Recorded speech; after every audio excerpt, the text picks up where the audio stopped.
నమస్కారం. Welcome to Telugu stories book. Air India విమానం 3 అంతులు ఖాళీగా ఉంది. న్యూయార్క్ నుంచి హైదరాబాద్ మధ్యాహ్నం ఫ్లైట్. ఎకానమీ క్లాస్లో ముందు సీట్లలో కూర్చుని ఉన్నారు హాసిని, హారతి. హైమ మరీ మరీ పిలిచింది తన పెళ్ళికి. ఇంటర్మీడియట్లో మన క్లాస్మేట్స్ అందరినీ పిలిచిందట. మన వాళ్ళందరూ వస్తారు, మీరు రండి. పల్లెటూళ్ళలో పెళ్ళి, 5 రోజుల పెళ్ళి. జీవితంలో గుర్తుండిపోయే అరుదైన సంఘటనల్లో ఒకటి అవుతుందని నా నమ్మకం. కొన్నాళ్ళు మీ కంప్యూటర్కి, మీ అండర్ గ్రౌండ్ లోకల్ ట్రైన్స్కి, 14 గంటల బిజీ ఉద్యోగాలకి గుడ్ బై చెప్పండి తాత్కాలికంగా. మీ డాలర్స్ ఎప్పుడైనా సంపాదించుకోవచ్చు, కానీ మన దేశంలో, మన ఊరిలో, మన దగ్గర వాళ్ళతో, మన స్నేహితులతో జాలీగా గడపచ్చు. విమానం టేకాఫ్ అయింది. హాసిని ముభావంగా ఉంది. ఏమీ డల్గా ఉన్నావేంటి? మన ఊరు వెళ్ళడం, మన వాళ్ళందరినీ చూడడం నాకు చాలా ఉత్సుకతగా ఉంది. నువ్వేమిటి మూత ముడుచుకుని? హాసిని హారతిని చూసి అంది భారమైన కంఠంతో. నాకు భరద్వాజ్ గుర్తుకొస్తున్నాడు. ఎక్కడున్నాడో? దిగులు ధ్వనించింది హాసిని గొంతులో. ఇంకా మర్చిపోలేదా? ఎలా మర్చిపోవడం? 16 ఏళ్ల వయసులో చేసిన చిలిపి పని. దాంతో భరద్వాజ్ కనపడకుండా పోవడం ఎలా మర్చిపోవడం? అప్పుడు చదువులో నువ్వు భరద్వాజ్ టాపర్స్. ఒకళ్ళని ఇంకొకరు వించాలని విపరీతంగా శ్రమపడ్డారు. నీ వరకు నువ్వు కృషి చేశావు, కానీ గెలవాలని నువ్వు చేసిన పని తక్కువదా? దాంతో వాడి తిమ్మ తిరిగిపోయి ఉంటుంది. యుద్ధంలోనూ ప్రేమలోనూ ప్రతి చర్య సమర్థనీయమే. ఇప్పుడు బాధపడ్డం అనవసరం. హారతి, ఆ ఐడియా ఇచ్చింది నువ్వే కదా. భరద్వాజ్ను కొట్టాలంటే అలాంటి ట్రిక్ చేయాలని ఆ ప్రేరణతో నేను నీకు ఆలోచన చెప్పాను. ఆ ఆలోచన నీకు అన్వయించాను. నువ్వు చక్కగా అభినయించావు. మర్చిపోయావా? ఇంటర్ ఫైనల్ పరీక్షల్లో టాప్ వచ్చిన వాళ్ళకి బంగారు పథకం, 10,000 నగదు బహుమతి. ఇంజనీరింగ్ మొదటి సంవత్సరంలో పూర్తి ఫీజు మినహాయింపని ప్రకటించారు. ఆ పోటీలో 2 పేర్లు ప్రముఖంగా వినపడేవి. ఒకటి హాసిని, అదే నువ్వు. రెండోది భరద్వాజ్. ఆ బహుమానం ఒక్కరికే వస్తుంది. అదెవరు? నువ్వా భరద్వాజా? నాకే గొప్ప టెన్షన్ ఉండేది. ఇక నీ సంగతి ఊహించలేంది, అంత ఉత్కంఠ. అప్పుడు నేను చదివిన నవల్లోలా చేయమని నేనే సలహా ఇచ్చాను. దాని ప్రకారం ఏదో మిషతో భరద్వాజ్ని మన రూమ్కి పిలవాలి. ఆ తర్వాత భరద్వాజ్తో ఎలా ఆటాడుకోవాలో నిర్ణయించుకున్నాం. మన పథకం విజయవంతమైతే వాడౌట్. బహుమతి మొత్తం నీదే. అదే నా గమ్యం. అప్పటి మన గోల్ అమెరికాలో ఉద్యోగం. ఎలా అయినా నేను అమెరికా వెళ్ళగలను. ఆ ఆర్థిక బలం నాకుంది. కానీ నువ్వు రావాలి, పై చదువులు చదవాలి. అందుకే నేను అలా చేశాను. అప్పటి నా ఆలోచనల్లో నేను చెప్పిన సలహా తప్పనిపించలేదు. అనుకున్న ప్లాన్ ప్రకారం భరద్వాజ్ని పిలిచాము. సబ్జెక్ట్లో సందేహాలు తీర్చుకోవడానికనే విషతో. ఆ రోజు ఆదివారం. భరద్వాజ్ వచ్చాడు. హాసినికి ఫిజిక్స్లో డౌట్లు ఉన్నాయని, నువ్వు ఇంటెలిజెంట్ కాబట్టి ఆ డౌట్స్ నువ్వే తీర్చాలని చెప్పాను. ముందు నేను అడిగినప్పుడు అతను అంగీకరించలేదు. నేను ప్లీజ్ అనగానే నో అనలేకపోయాడు. భరద్వాజ్ బిడియపడుతూ మన గదిలో ప్రవేశించాడు. హాసిని ఇప్పుడే వస్తుంది, నువ్వు కూర్చో అని నేను బయటకు వచ్చేసాను. భరద్వాజ్ సోఫాలో కూర్చున్నాడు. సోఫాకి ఎదురుగా నిలువుటద్దం. టీపై మీద ఉన్న పుస్తకాలు తిరిగేస్తున్నాడు. యథాలాపంగా అద్దంలో చూశాడు. బాత్రూంలో హాసిని స్నానఘట్టం నడుస్తూ ఉంది. లోపల ట్యూబ్లైట్ వెలుతురు అద్దంలో ప్రతిబింబిస్తోంది. లోపలి దృశ్యం చూసి అదిరిపడ్డాడు. ఉడుకు రక్తం చివ్వున చిమ్మింది. శరీరంలో ఆవిర్లు, అక్కడ నీటి ఆవిర్లు, ఇక్కడ మేని ఆవిర్లు. అప్పుడు హాసిని శరీరం మంచులో తడిసిన ఎర్ర గులాబీ లాంటిది. భుజం మీద టవల్ వేసుకుని బయటకొచ్చింది. ఎవరు? భరద్వాజ్, నువ్వేంటి ఇక్కడ? అక్కడ ఒక టీనేజ్ కుర్రాడున్నట్టు అప్పుడే గ్రహించినట్టు సిగ్గుపడింది. ఇది నటన కాదు, సహజమే. నేను హారతి రమ్మంటే వచ్చాను. సారీ, ఏదో డౌట్. సరే, నేను వెళ్తా. తలుపు తీసుకుని భరద్వాజ్ బయటకు పరిగెత్తాడు. ఏమే హాసిని, ఎంత సాహసమే! మొత్తమంతా చూపించి వాడు మైండ్ బ్లాక్ చేసి ఉంటావు. హారతి మాటలకి హాసిని సిగ్గుపడుతూ అంది. పాపం భరద్వాజ్, అసలు నా స్థానంలో నువ్వున్నా అంతే. నాకన్నా తక్కువ కాదు నీ సుయోగం. ఆ షాక్ ఏదో నువ్వు ఇచ్చుంటే బాగుండేది. నాకేం అవసరం అప్పనంగా అందాలు ఆరిపోయడానికి? గోల్డ్ మెడల్ కావాల్సిన దాని నువ్వు, నాకేం ఖర్చు? అఫ్కోర్స్ ఆలోచన నాదే, కానీ ఆచరణ నీది. ఈ దెబ్బతో భరద్వాజ్ కోలుకోలేని దెబ్బ తగులుతుంది. ఎంత చదివినా, ఎంత నేర్చినా, ఎంత వారలైనా కాంతదాసులే అంటారు కదా. అయినా ఇదేమైనా సామాన్య యవ్వనపు కాట? నూనూగు మీసాలు చిన్నవాడి మీద సాగిన వేట కాకపోతే? సంఘటన అయిన తర్వాత పరీక్షలకు ప్రిపరేషన్ సెలవులు మొదలయ్యాయి. పరీక్షా ప్రాంగణంలో భరద్వాజ్ కనపడలేదు. పరీక్ష రాశాడో లేదో తెలియదు. అనుకున్నట్టే హాసిని బంగారు పథకం సాధించింది. దాంతోపాటు వచ్చే నగదు తీసుకుంది. హారతితో పాటు ఇంజనీరింగ్లో చేరింది. భరద్వాజ్ జ్ఞాపకాలు హాసిని వదలలేదు. పరీక్ష రాస్తే తప్పకుండా మొదటి బహుమతి తీసుకునేవాడే. టక్కరితనంతో అది తాను లాక్కుంది.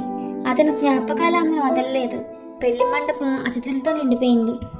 హాసిని కళ్ళు భరద్వాజ్ను వెతుకుతున్నాయి. హైమ పెళ్లి జరిగింది. పాత స్నేహితులతో విందు భోజనం మూసింది. అప్పుడు కనపడింది హాసిని. ఏయ్, నీ భోజనం అయిందా? నాది అయ్యింది. ఎవరితోనో తెలుసా? భరద్వాజ్తో. నీకు చూపిస్తారా? హాసిని మనసు జల్లుమంది. భరద్వాజ్ వచ్చాడా? ఏమే మాట్లాడావా? ఏమన్నాడు? తను నన్ను గుర్తుపట్టలేదట. నేనెవరో తెలియదట. చేసేది లేక వచ్చేసాను. నువ్వు కనబడు. ఎంతైనా మొదటి అనుభవం. అదే దృశ్యానుభవం నీతోనే కదా. కానీ నిన్నైనా గుర్తుపడతాడేమో చూద్దాం. హేమ వివాహమైన 4వ రోజు హారతి గదికి వెళ్ళింది హాసిని. మౌనరాగం ఆలపిస్తోంది హారతి. ఎప్పుడూ హుషారుగా ఉండే ఆమె ఎందుకో ఉదాసీనంగా ఉంది. సంగీత కచేరీ జరిగింది. పాటలు బాగా పాడాడు. నువ్వు రాలేదేం? సాయంత్రం నుంచి ఎక్కడున్నావు? హారతి హఠాత్తుగా అంది. మా వాళ్ళకి చెప్పేశాను నేను భరద్వాజ్ని పెళ్లి చేసుకుంటానని. నెత్తిని పిడుగుపడ్డట్టు అదిరిపడింది హాసిని. నీకేమైనా పిచ్చి పట్టిందా? అసలేమైంది? హారతి కొంత సమయం అయిన తర్వాత చెప్పడం మొదలుపెట్టింది. ఈ భరద్వాజ్ నాకు ఒక మొండివాళ్ళలో కనపడ్డాడు. ఇంటర్లో ఉండగా నువ్వు ప్రయోగించిన అస్త్రం, అదే వివస్త్రాస్త్రం నేను ప్రయోగించాలని భరద్వాజ్ని నా రూమ్కి పిలిచాను. నా అందాల తలుపులు ఒక్కొక్కటి తెరిచాను. తలుపుల్లాంటి నా వలువలు తెరిచాను. పరిపక్వమైన అందాలు చూసి ఈ సీనియర్ భరద్వాజ్ కుదేలవుతాడనుకున్నాను. అప్పుడు వాడికి బుద్ధి చెప్పాలనుకున్నాను. నేను ఓడిపోయాను. నాకు నా నగ్నత్వానికి ఒక తెర మాత్రమే అడ్డు. అప్పుడు నా దగ్గరకు వచ్చాడు. నా భుజం మీద చేయి వేశాడు. నాకు దగ్గరగా మూర్తీభవించిన మగతనం. ఆ స్పర్శతో నాకు ఒళ్ళు చల్లుమంది. నా నరాలు బలహీనమైపోయాయి. నేనే అతన్ని బలంగా కౌగిలించుకున్నాను. అతని ఆలింగనంలో నాలో స్త్రీత్వం మేల్కొంది. నన్ను తన చేతిలోకి తీసుకుని ఎత్తుకుని వెళ్ళి ఓ సోఫాలో కూర్చోబెట్టాడు. నేను విడిచిన ఒక్కొక్క వలువ నాపై వేశాడు. అక్కడే భరద్వాజ్ వ్యక్తిత్వం నాకు బోధపడింది. అతను అన్నాడు చిరునవ్వుతో, హావభావాలతో, సిగ్గుతో కలగలిసిన భయంతో, ముఖం పక్కకు తిప్పుకోవడంతో, అల్లరితో, కడగంటి చూపులతో, ప్రేమ నిండిన మాటలతో, ఇలా ఎన్నో భావాలతో స్త్రీలు పురుషులు కట్టిపడేస్తారు. అందరికీ మీలాంటి మేని సౌందర్యం ఉండదు. అందంతో కాదు, చతురత, సంభాషణ, క్రీగంట చూపు ఇవి ఆకట్టుకున్నట్టు ఏ దశలోనూ దిశలోనూ దిశమూల ఎంత అందమైన స్త్రీదైనా ఆకర్షించలేదు. నాలాంటి వాళ్ళకి కొన్ని అభిప్రాయాలుంటాయి. నాకు మీరు నిరాశను మిగిల్చారు. అప్పుడు నేను భరద్వాజ్ను పట్టుకుని భోరుమని ఏడ్చాను. నేను చేసింది తప్పని నాకే అనిపించింది. భరద్వాజ మెల్లిగా నా భుజం తట్టి నా చుబుకం చుంబించి నా వీపుపై ఆప్యాయంగా తట్టి కదిలిపోయాడు. అలా వెళ్ళిపోయాడు. నాలో అతనంటే అపారమైన ప్రేమ పుట్టింది. ఇంటికి ఫోన్ చేసి చెప్పాను, భరద్వాజ్ నా భర్త. హారతి ఒక్కొక్క మాట ఒక్కొక్క తోటాల హాసిని మనసు గాయపరిచింది. భరద్వాజ్కి అంత ఆలోచన ఉంటే ఆ మాట అప్పుడు తనకెందో చెప్పలేదు? వికసించిన మనసు వల్ల. మౌనంగా వెళ్ళిపోయింది హాసిని. మనసు బరువుతో కళ్ళు బరువెక్కలేదు. ఆ రాత్రి నిద్రలేని రాత్రి గడిపింది. మర్నాడు భరద్వాజ్ కారు తీసుకొచ్చాడు. వాళ్ళ ఊరు దగ్గరే. హారతి హాసిని ఎక్కమన్నాడు. ఈ రోజు ఇక్కడ రివాజ్ కార్యక్రమాలు జరుగుతున్నాయి. జనం పేకాటలో పిచ్చపాటి కబుర్లతోనూ కాలక్షేపం చేస్తున్నారు. మనం మా ఊరు వెళ్దాం అన్నాడు. నేనెందుకు? నేను రాను అంది హాసిని నిరాసక్తంగా. మీరు రాకుండా ఎలా? మా ఊరిలో మీకు ఊహించిన విషయం చూపించాలి హాసిని గారు. హాసిని గారు అనుకుంది హాసిని. హారతి భరద్వాజ్ ఒకటైనప్పుడు హాసిని గారుగానే మిగిలిపోతుంది.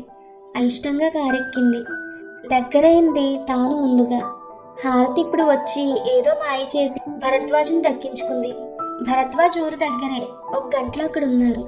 మాది వ్యవసాయ వ్యాపార కుటుంబం. మా కుటుంబాన్ని మీకు పరిచయం చేసే ముందు మీకు కొన్ని చిత్రాలు చూపించాలి. ఇంట్లో అలికిళ్ళు లేదు. పెద్దేళ్లలో సామాన్యం. ప్రతి మనిషికి ప్రత్యేకమైన గదులు. నిశ్శబ్దంగా ఉన్న గదిలో ప్రవేశించారు 3. అక్కడ అది విచిత్రమే. హాసిని పోలికలతో ఎన్నో చిత్రాలు. ఇంటర్ చదివేటప్పుడు ఆ స్నానఘట్టం ఇప్పుడు రంగురంగుల్లో, అనేకమైన కోణాల్లో నిజంగా దిగ్భ్రమ కలిగించే చిత్రాలు. హాసిని దిమ్మ తిరిగిపోయింది. భరద్వాజ్ మర్చిపోలేదు. ఆ రోజు తన చక్షుకటకంలో హాసిని ఫోటో తీశాడు. అదే చిత్రాల సమాహారం. తన నగ్న సౌందర్య చిత్రాలు. శరీరంపై జాలువారే నీరు ఎంతో సహజంగా ఉంది. మొగ్గ విచ్చుకుంటున్నట్టు మనోహరంగా ఉంది తన శరీరం. అప్పటి ఆ శరీరం. హాసిని కళ్ళు ఎరిపెక్కాయి. ఏమిటి అవమానం? తనని చూశాడు, చిత్రాలు గీశాడు. ఇప్పుడు హారత్తో పెళ్లికి సిద్ధమవుతున్నాడు. పైగా స్త్రీ అందాన్ని గురించి పెద్ద లెక్చర్. ఇప్పుడు ఈ బొమ్మను చూపించి తనను మరీ గాయపరిచాడు. అశ్లీలత లేని స్త్రీ సౌందర్యం చిత్రంగా గీయడంలో గుస్టావ్ కాబెడ్, మొడిగ్లియా ఆవిడ అని భరద్వాజ ఏదో చెప్పబోయేంతలో హాసిని చెయ్యి భరద్వాజ చెంపని తాకింది. నీచుడా, ఏమిటి నీ ఉద్దేశ్యం? నన్ను అక్కడే ఊహించిన ట్విస్ట్ ఇన్ ది టేల్. కథ మలుపు తిరిగింది. ఆశ్చర్యమైన మలుపు. అప్పుడు గుమ్మంలో కనబడిన వ్యక్తిని చూశారు. ఆ ఇద్దరు ముద్దు గుమ్మలు అవాక్కయ్యారు. మరో భరద్వాజ్, అదే ఎత్తులో, కానీ కొంచెం కళ్ళ తక్కువ. భరద్వాజ్ చెంప తడుముకుంటూ అన్నాడు, ఈ కథ కొంచెం తికమగ్గానే ఉంటుంది. ముందు కొంచెం కుదుట పడండి, జాగ్రత్తగా వినండి. నేను అనిల్ భరద్వాజ్. ఇప్పుడు మీరు చూసింది తమ్ముడు అఖిల్ భరద్వాజ్. వాడే ఇంటర్లో మీ క్లాస్మేట్. పెళ్లిలో హారతి నన్ను చూసి అఖిలని పొరబడింది. నన్ను పలకరించినప్పుడు తెలియనట్టే ప్రవర్తించాను. ఎందుకంటే నిజంగా నాకు హారతి ఎవరో తెలియదు, హాసిని ఎవరో తెలియదు. మీ కాలేజీ పేరు చెప్పినప్పుడు నాకు అర్థమైంది నన్ను చూసి మీరు అఖిల్ అనుకున్నారని. ఆ తర్వాత హారతి నాతో ఆ రాత్రి మీరంతా సంగీత విభావంలో ఆనందిస్తున్నప్పుడు, నేను అపురూప సౌందర్య వీక్షణ చేస్తున్నప్పుడు, అప్పుడు నాకు కథ మొత్తం అర్థమైంది. విషయం అర్థమవడానికి కొంత సమయం పట్టింది హాసినికి, హారతికి. లేత వయసులో మీరు ఆడిన నాటకానికి అఖిల్కి మతిపోయింది. నా దగ్గరికి వచ్చాడు. నేను అప్పుడు మిడ్నాపూర్ మెడికల్ కాలేజ్లో మెడిసిన్ మొదటి సంవత్సరం చదువుతున్నాను.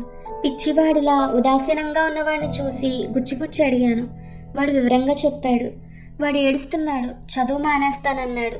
ఎప్పుడూ హాసిని జపమే. పిచ్చి పట్టింది. సైక్రియాట్రిస్ట్ 2 వారాలు చికిత్స చేసిన తర్వాత మళ్ళీ మామూలు మనిషి అయ్యాడు. నెమ్మదిగా నచ్చ చెప్పి పరీక్ష రాయించాను. ర్యాంక్ రాలేదు, సీట్ వచ్చింది. Paid seat.